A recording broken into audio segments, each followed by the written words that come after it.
567. Let's make sure that everybody can hear.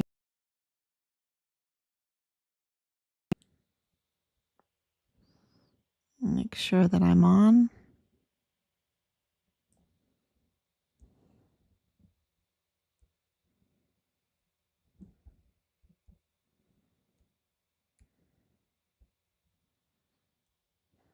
There we go.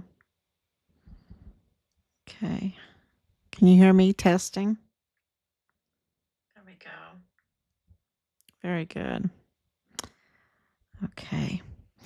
All right. So we have 1,567 days since Richard was premeditatedly murdered on Fort Bliss. It was internal. It was a code red.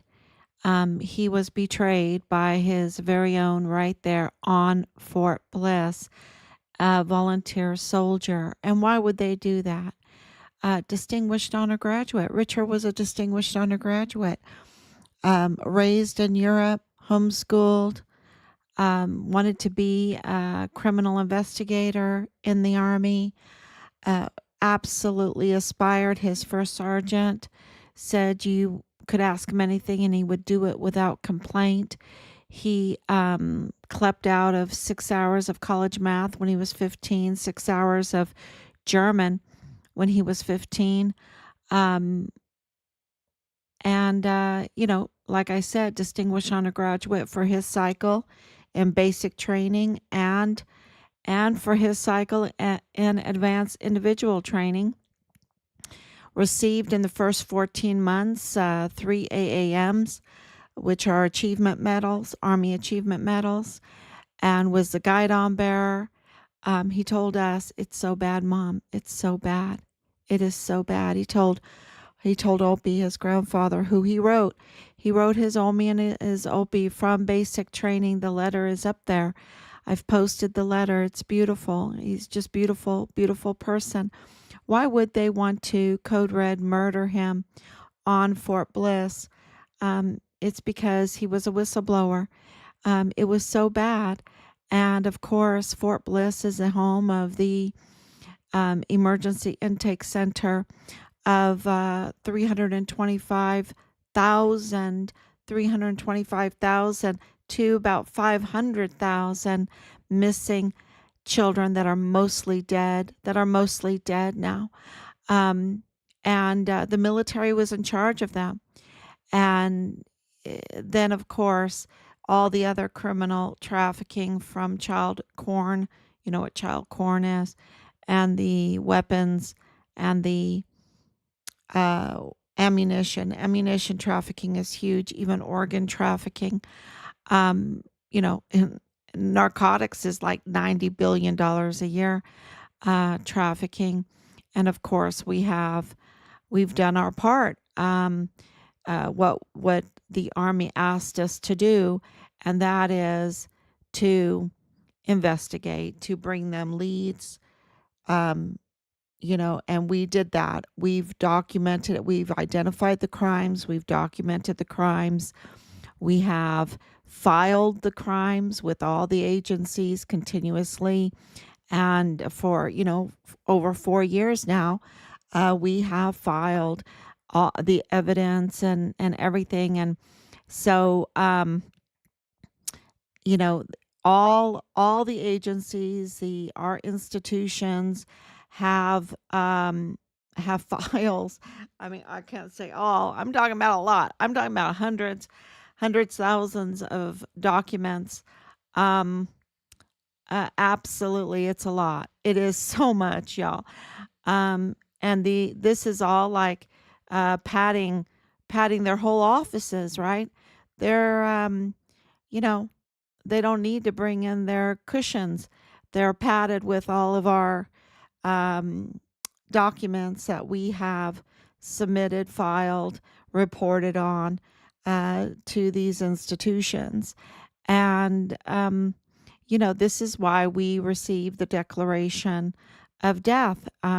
They were driven to give us that declaration of death, but they've refused to give us our son's remains. That is some really big evidence right there because, of course, our evidence shows that he was dismembered, that they also, um, a lot of fraud, waste, and abuse surrounding his death, the cover up of his remains, a lot of fraud, waste, and abuse. And we've exposed the fake DA, the fake chief medical examiner, the fake individuals that sit as judges, fake without any authority on the El Paso Criminal Law Magistrate Court. We have exposed FitFam El Paso and who's behind there, the intelligence community. We have given these stories, um, to all the media. And our son's story is so big that, it shuts them down. It just absolutely shuts them down because we've exposed the institutions compromising with the Mexican cartel. Even with the El Paso Independent School District, the fake chief of police, and the conflicts of interest with the Texas Ranger that was assigned to our case. We've exposed the phone numbers that were used to, for months, retaliate against us with vile and vulgar messages to intimidate us, to threaten us, to stop us for asking where our son is, where's our son's remains, who did this to him. And of course, evidence shows that it was a code red, it was internal. It's been a big cover up. It's so big, y'all. And I haven't even talked about Nadal Baim and his contracts and the car and his connections with this criminal group, this breakaway criminal group. I haven't talked about the PAO and the PAO's office and their criminal activity in this, or the asymmetric warfare officer that was assigned to us as the casualty affairs officer, creating accounts and Facebook pages to intimidate us, to put out false narratives, to, we've had imposters that posed as Richard Halliday and our family to intercept information. This case is so big, it shuts down the media, or the media is complicit in this, or part of. Some of them are part of this criminal group because of Danae Katzen, Bliss Avenue, connected to KTSM with Jonathan and Brees, and of course, Rosa Maria Valdez Garcia, who is connected to the Walmart case. And, but there is something called Team Find Richard Halliday, and Team Find Richard Halliday comes through all the time. It's kind of like this election, right? The election, the people that sit by silently, right? That do their work. I don't even think they sit by. I think they're working very, very hard day in and day out, and they're respectful, and they love our country. I love our country, and and they voted. And it is a huge mandate, y'all. President Trump got the popular vote. He got the Electoral College. He, I know he got the Senate. I hope he has the House. They were very slow in calling Georgia. I couldn't believe it. And, other states and Arizona, they really didn't want to give him Arizona. Virginia, I thought that would go to him. We'll see. But it was absolutely a magnificent comeback. And I can tell you, I can understand a little bit just a little bit about what he has gone through. Of course, we're not billionaires, even though we have the receipts now from the declaration of death, and we have hired through this multiple lawyers and um, private investigators. And, we've been trying to be very wise how everything is done in this case. And I can't even imagine if you're a billionaire and you have the extensive property and businesses that the Trump brand has. It's amazing. And because in 2015 I looked it up. I posted it. I think I posted it on this. I wanted to see who this guy was. I didn't even know really about Trump. I was living overseas. I didn't watch much TV. 4 children, homeschooling, very busy, trying to travel and learn about being in Europe. And of course, Richard and Robert, my oldest son, they were adopted from Poland. So when we adopted them at the age of 8 and 5, almost 8, he was not quite 8, but 8 and 5, they didn't speak any English at all. I mean, it was just magnificent that Richard could clip out of college math and German at such a young age, 15 years old. I mean, just magnificent. And be a black belt in karate and play the piano with the Royal School of Music in Ireland, the Irish Royal School of Music. Travel and he joins the military, and Marlon Soto, the dirty CID agent with the prime suspect, CID agent Tavita Nusa. Well, Marlon gets on the phone with me, and he's trying to play his games, his absolute lying through his teeth games, and telling us about our son. And it's like he's taking the usual mold, and maybe it works for others. I don't know. I think this case is so different. I don't think it ever happened before, but he just tried his best, and it was like total failure. It was like, you are such a big fat liar. But I couldn't tell him that, because we were thrown out. We had no jurisdiction. We had nobody to help us. So we just prayed. We prayed very hard, and we were nice to everybody. Um, Anybody that would help. I think I probably yelled at him a couple times because it was so absurd what he was saying. Um, and the lies were so obvious, and it wasn't like yells cussing at him or anything like that. It was just, look, we know our son. Let me tell you about our son. He's different. And even one of the soldiers came up and said, Richard was telling us he was born in Poland and joined the army and South Korea, and he lived in Ireland and Germany his life, and did this and did that. And I thought he was, um, uh, uh, you know, a pathological liar.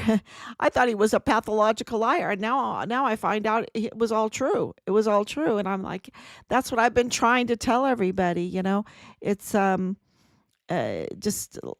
just different. And you would think that if they were truly caring and trying to look, they would get the right information. They would get the right information from us.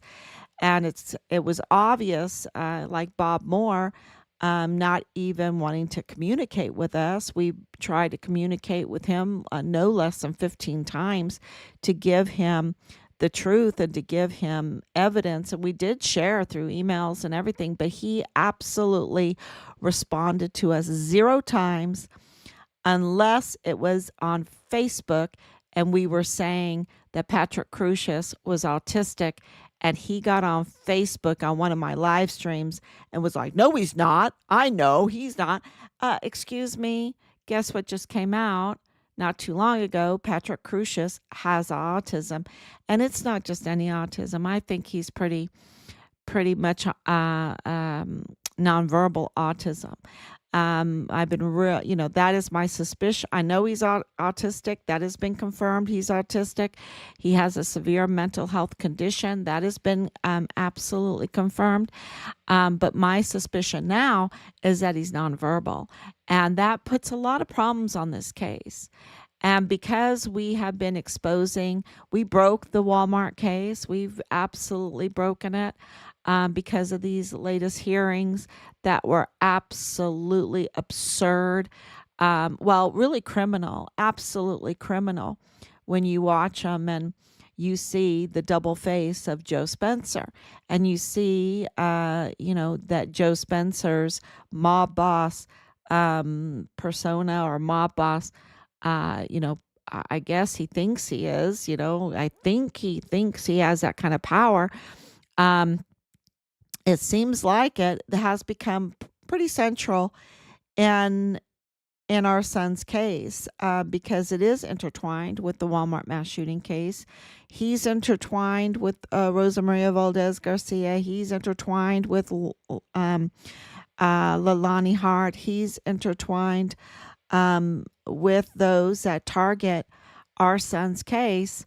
And so now you have Bill Hicks, the usurper, who lost the election yesterday. I think they were waiting for the election. I don't think they had under this administration, there's so much fear to do the right thing and to have arrested him. But he's now lost the election and he's talking fear. He is talking fear. And he's talking fear about this case. And it's not so much about the Walmart mass shooting case, okay?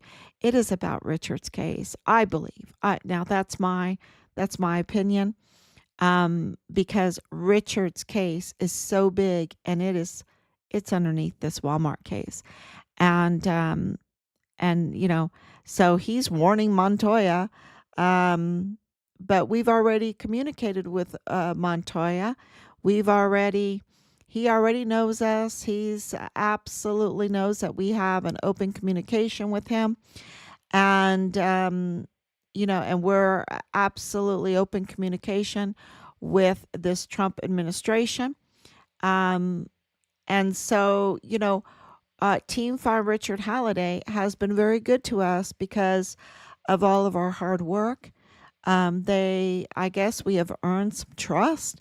And so we have a audio dump today. Not, well, recently we were sent audio and there's multiple and we are trying to wrap our heads around it. One little part of it, and I'm going to play it for you. It talks about the money. And this was recorded in a hotel in El Paso. And so, yeah, I think that explains why, a little bit, anyway, it doesn't matter. It doesn't matter. We have the audios. It's Joe Spencer. And, this one is just a very easy one to wrap your head around because the other one that's really damning for him is when, this happened 3 years ago, y'all, 3 years ago. And he's talking about when he first met Patrick Crucius and he went to the jail 2 days after the August 3rd, 2019 incident, mass shooting at the Cielo Vista Walmart, and also was in the Cielo Vista Mall. Okay, let's get that straight. And he went to go visit Patrick Crucius, and he said he can't even fathom what happened. He doesn't even know what happened, and he doesn't believe he killed anybody. Maybe one or two. Um, and you know, he knew this 3 years ago. He was saying this on audio.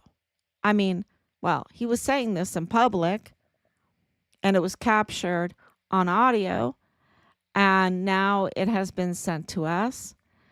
Team Fine Richard Halliday, I think, has more trust than the law enforcement community there in El Paso. Probably we have more trust than uh, the administration right now in the White House. Um, I don't think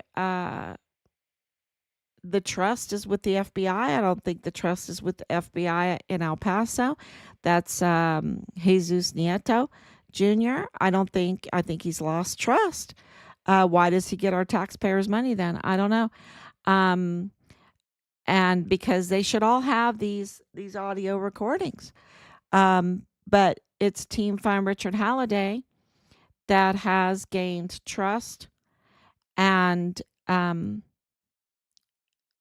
and has put ourselves on the line because Richard put himself on the line for the children, for El Paso because of the weapons and the ammunition um, trafficking, because of the fentanyl trafficking. Richard put himself on the line. He became the whistleblower, and he knew because we have the recording of him saying, "I'd rather burn my money than spend it on whores and blow," and warned Belen Rocha not to trust these people that she was compromised with, that they did not respect her. They just wanted to really, they were horny. They just wanted to see her naked, meaning they just wanted to profit off of her. They just wanted to treat her badly. And Richard, I know because I'm his mother, absolutely had to respect women, um, could not exploit women, could not take advantage of his own emotions when it came to women. Absolutely, he has two sisters. I was very strict with that. So I can tell you that he knew better and he honored what we had taught him. And he was warning, in those audios to Belen, he never said, "Hey, come on, honey bunny." He never said anything of that at all. He was like, "Don't do it. Don't do it. They don't respect you. They are just, they say they respect you, but they really don't. They think of you bad." And they just are, the guys, they're just horny. They just want to see you naked. Now, that is a young man of honor, and he's a whistleblower. He was in communication with Child Protective Services. She was so young, y'all. She was so young. Remember, there was a 14-year-old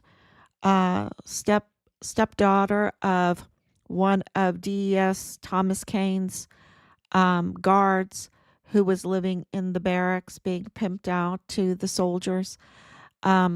The breaches of security were everywhere. The taking advantage of those that are the weak. And we get all these movies with all these women that are like Rambos or something like it. They're just so stupid. It's just like so stupid. Sorry.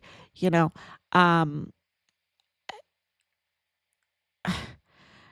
it's just not real reality. It's fun, everyone loves Wonder Woman. I mean, who doesn't love Wonder Woman? We love strong women.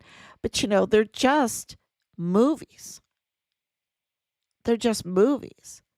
When it comes down to it, you look at P. Diddy and what he did to his girlfriend, then you understand that women need to be protected. And Richard knew that. And he wasn't, he didn't have the swirly eyes, from the hypnosis of the propaganda that's in the movies. Um, and he respected women, and he knew to walk away. He knew to walk away. So Just very proud of him. But Joe Spencer is like a mob boss. He absolutely took advantage of Patrick Crusius, knowing that Patrick Crusius couldn't fathom, um, wasn't in his right mind to even know what happened. And yet he was telling the federal judge, the federal court, that he absolutely took responsibility for what he did and plea dealed with the judge. And, the thing is Patrick Crusius never spoke for himself. That's why I feel like he's nonverbal. I don't think he can speak. He might speak a little, he might grunt a little, um, he might speak a little, but all in all, I think he's nonverbal. There's different levels of that with autism. And, I'd like to hear him speak because with a defense attorney like Joe Spencer, who needs a prosecutor? Who needs an enemy? Because he plea dealed knowing that Patrick Crusius' mind was in a bind, that he was autistic, that he had a severe mental condition, and he couldn't fathom what happened.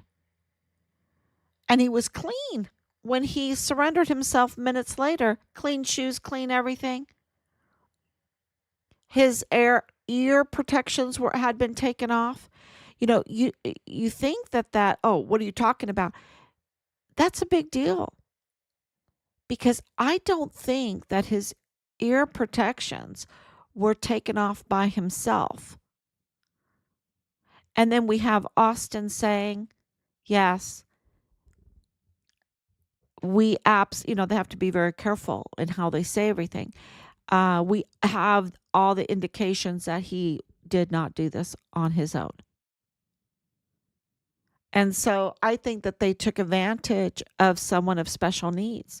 They took advantage of someone that was nonverbal, took advantage of someone that was autistic, because I've never heard him talk. And he's so,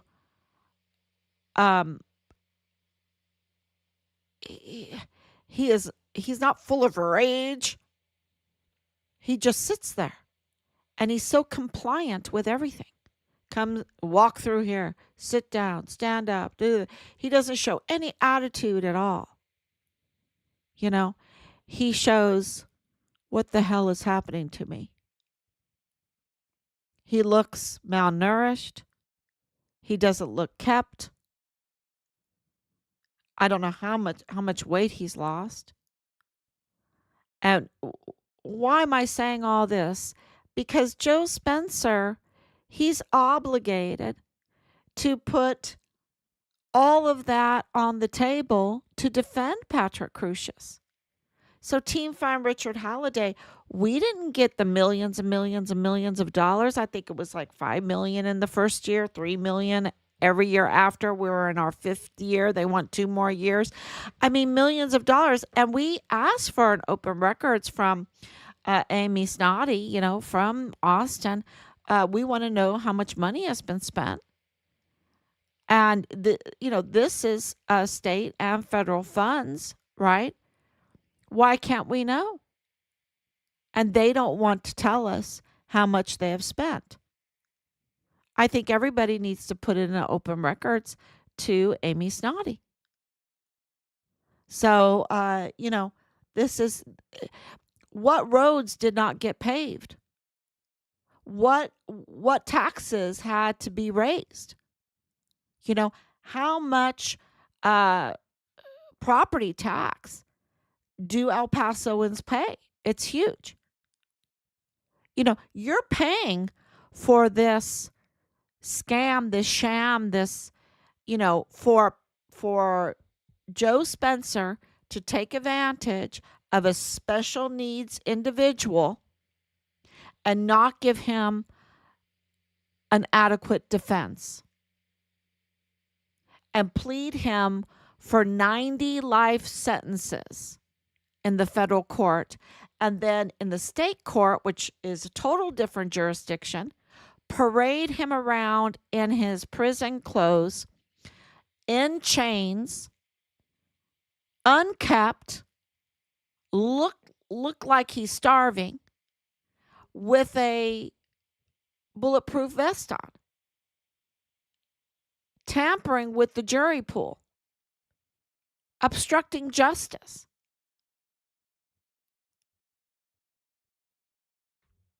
Is it on purpose because he wants it dismissed or something, but he wants 2 more years of it because, 3 million and 3 million and, another million here, another million there. He didn't want nickels and dimes. And that's the audio drop for today. Is him taking advantage of Patrick Crucius. But this part is about not telling, him being like a mob boss. And there's other audio that kind of goes with this on how he's talking to these judges. It's really like, like he has this power. He has this power over the media, how the media can handle the judges, how, who has jurisdiction, who doesn't have jurisdiction. But enjoy this. I'm going to play it right now. Let's see if I can put it up.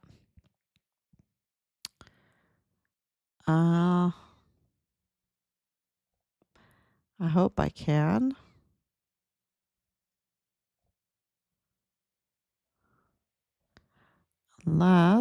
Here it is.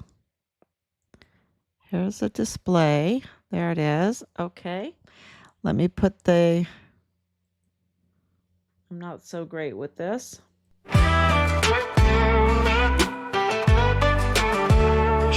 Like a mob boss. When I took this case, I told judges Guadarrama and Medrano face to face, I'll get on this, but I won't beg for nickels and dimes. I'm not in this for scraps. It's time to flip the signs. I want that same open checkbook. Let's raise the stakes, but the truth stays elusive while the system just breaks. They orchestrated chaos, placing bets on our lives. Holidays for the echoes, cause the truth always survives. Lawyers stacking checks, millions going gone bongo. Spencer sold out Crucius, special needs for the dough. That's cold, Joe. That's real cold. Cashing in on the weak while the truth remains sold. I'll be honest with you, but I am not going to beg for nickels and dimes. See, I'm not taking this case and have to worry about money for experts. I don't want to take that. Joe Spencer like a mob boss. When I took this case, I told judges Guadarrama and Medrano face to face, I get on this, but I won't beg for nickels and dimes. I'm not in this for scraps. It's time to flip the signs. I want that same open checkbook. Let's raise the stakes, but the truth stays elusive while the system just orchestrated chaos, placing bets on our lives. Holidays for its echoes, cause the truth always survives. Lawyers stacking checks, millions going gone bongo. Spencer sold out Crucius, special needs for the dough. That's cold, Joe. That's real cold. Cashing in on the weak while the truth remains sold.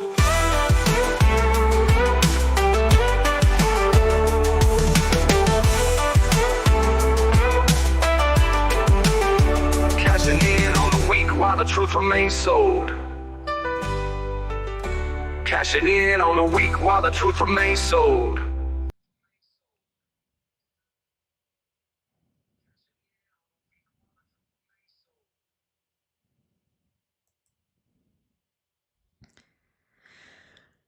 Okay.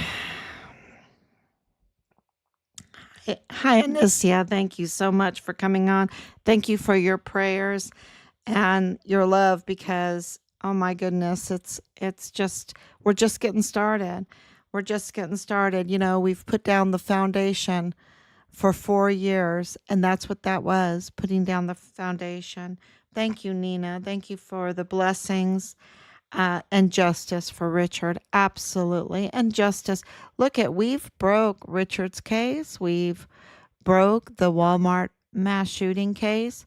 We have exposed the illegal criminal law magistrate court. I mean, can you believe how huge that is? That is so big. We've exposed FitFam El Paso, and we've obtained it, and You know, we're that's still there. Um, so it's all coming out, and we've just gotten started. We have it now prepared for this new administration. Um, they have it all there. And, my daughter was saying, okay, what's going to happen? Are they going to be rushing around trying to tamper? They've already tampered and everything in the next 2 months. And I said, I don't know. I think there might be some arrests now, because this administration might want to, like the P. Diddy stuff, they might want to control the evidence. And I know that, like, Podesta's friend, from that Pizzagate thing, got arrested for, yep, messing with children. Bad. And he got arrested. It hasn't really been in the news so much. Um, and I think it's because they want to control the evidence. They need to close those out. So I don't know. I don't know what's going to happen. I know that we have ongoing investigations, active and ongoing investigations right now. And that one of them is into Joe Spencer. And everything that we put on here, we have submitted, is submitted to the agencies. They have it. They have it. And so what Joe Spencer has done with Judge Madrano is absolutely criminal. And we are working behind the scenes to do more.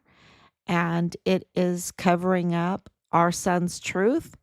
When people say, why are you so concerned about the Walmart mass shooting? Because it covers up um, what Richard was reporting on, and also the extra shooters, the real shooters in this case. They are absolutely connected to Richard. We absolutely believe that it's the same little criminal group because we were targeted by this group, and they are absolutely part of the Walmart mass shooting. So, and the cover up indicates how big this is because of all the money. Lots and lots of money, lots of fraud, waste, and abuse. And if you see something, you say something, right? I've been told that all. I don't know when the military came out with that, but because my life has been really around the military the whole time. I was born on White Sands, went to school there on Fort Bliss, and in El Paso. Um, my alma mater is Mary Hardin Baylor. So I know for I know Fort Hood, Fort Cavazos. I was married on Fort Hood. Our eldest daughter was born there in Killeen. Our whole life has been um, attached to the military, and so see something, say something.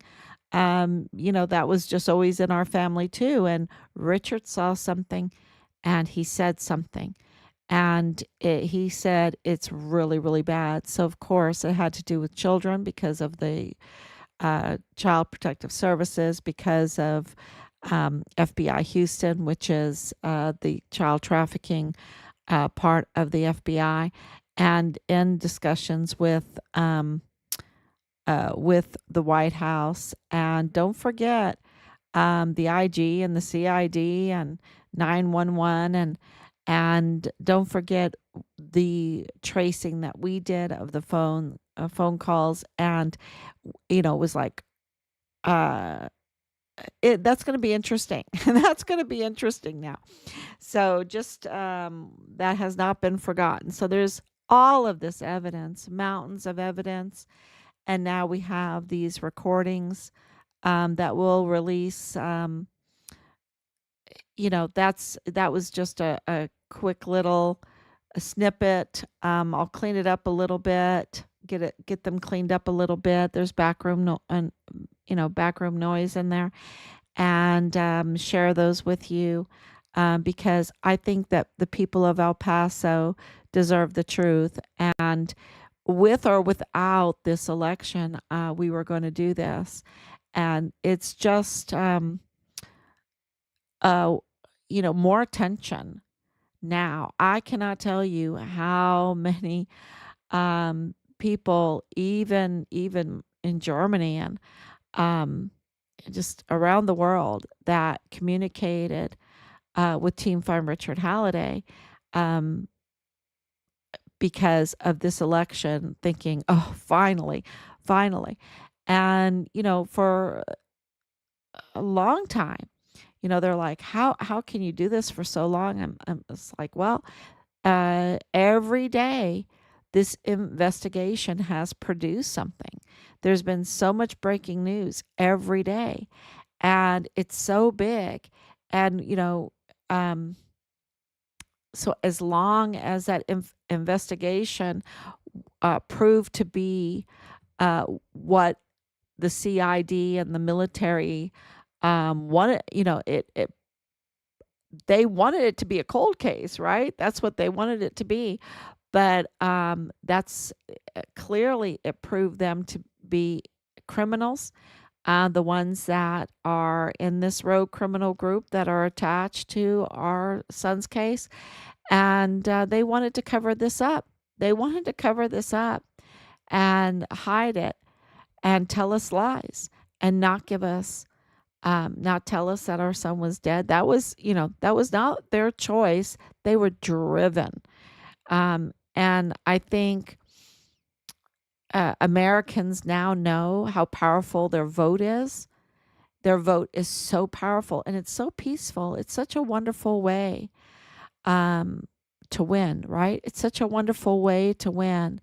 It's just such a peaceful, and I know that there is cheating in that, but hopefully we're going to have now some laws to sure up an honest vote, because it's the most peaceful way to solve differences.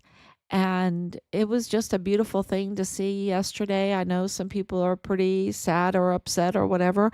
Fine, have your day to be upset, but at least it's peaceful. And, we were at January 6th, and I know that there were bad actors there. I know that it was a setup, and I know there was a lot of good people there, a lot of children, a lot of veterans, a lot of people in wheelchairs, even older people.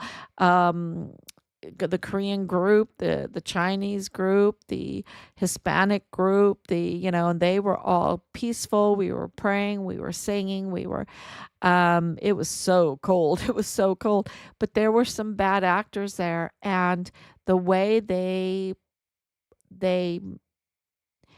propagandized the January 6th and the way they imprisoned so many people, um, it's it really is shameful. It really is shameful. Because we were there, we were praying the Lord's Prayer, and we were tear gassed.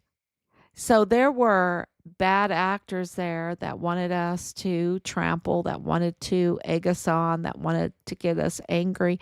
And for the most part, a million people there, um, they didn't. They held their common sense. They held their peace, and um, it was, and they helped each other. They helped each other. I know that I was helped out of the tear gas with a person that had a baby in a stroller, with another person in a wheelchair.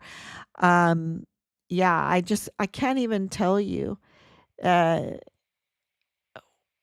the the the story is so twisted, and they've twisted Richard's story at the beginning. They twisted the Walmart story at the beginning. Um, and so that's why we're here. And I think that's why we have tried very, very hard to give it to you straight and to keep these lines open that people can communicate with us and tell us when we're wrong, and also share audios with us and share evidence with us, like that Nadal Baim was a bidder for ammunition for $3 million, and he's connected to the Hearts in LLC. And of course, Dallas Hart is a prime suspect in the murder of our son, in our son's case. And he was Richard's platoon leader. And we have it on audio that he was using other people's computers to, yeah. Uh, yeah, so there's a lot of fraud there. We have a lot of evidence. And we just want to say thank you so much to Team Find Richard Halliday for sharing these audios with us. Thank you so much. And we don't even know the full weight of them yet. So if you have information also, please let us know. And you know that will be a great help, because until well, the next step, we are continuing to collect all the evidence we can and document it and file it. So thank you so much, everyone. God bless you. And we will be back tomorrow, God willing. Bye-bye. Oh, thank you, Alicia.